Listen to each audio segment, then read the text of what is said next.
Bwana, tumeweza kuona namna ambavyo Juma Lokole alivyoweza kuzungumza vingi akisema kwamba Zuchu amekuwa akivumilia mengi kutoka kwa bwana mkubwa Diamond Platnumz, lakini tazama malipo yake. Kiukweli inahuzunisha na inasikitisha, lakini tuendelee kumwombea dada yetu kipenzi. Mwenyezi Mungu atamfanya awe sawa zaidi, kwa sababu kuna mengi ambayo anatakiwa kuweza kujifunza katika maisha, na wengi wao walitamani sana kuweza kujua hiki ambacho kinachoendelea sasa, lakini ndo kama hivyo mambo yanazidi kuwa mengi zaidi juu ya hiki ambacho kinachoendelea, na wengi wao walitamani sana kuweza kuona maisha ya bwana mkubwa Diamond Platnumz yakibadilika, lakini kazi bure. Lakini hiki ambacho kilichoweza kutokea kitakuwa kimempa somo kubwa sana katika maisha, kwa sababu Bibi Zuchu amekuwa moja kati ya mwanamke ambaye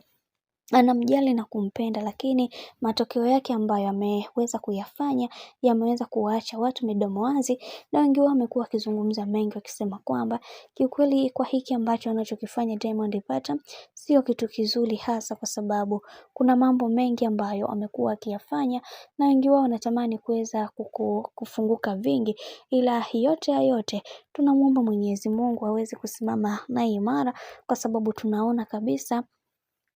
kuna mambo mengi ambayo amekuwa akiyafanya. Hili jambo limeweza kuwahuzunisha watu wengi, na wengi wao wameweza kufunguka vingi wakisema kwamba kwa hiki kinachoendelea sasa, wacha tuone mwisho wake itakuwaje, kwa sababu kila mtu anaamini kwenye kile ambacho anachokiamini, na wengi wao wamekuwa wakizungumza vingi juu ya hiki ambacho kinachoendelea, na wengi wao wakasema kwamba wacha tuone mwisho haya yote itakuwaje, ila kiukweli hiki kilichoweza kutokea kimeweza kumfanya Bibi Zuchu ajisikie vibaya na kujiona sio wa thamani tena kwa bwana mkubwa Diamond Platnumz. Lakini licha ya yote ambayo yamekuwa yakitendeka kwa upande wa Bibi Zuchu, ameamua kuweza kusimama imara na kujiona mwenye thamani na kujithamini zaidi, kwa sababu ndiye mtu pekee ambaye anayejikubali na kujiombea mema kadri siku zinavyozidi kwenda kwa upande wake. Lakini yote tunatakiwa kuweza kumshukuru Mwenyezi Mungu kwa kila kitu ambacho kimekuwa kikitokea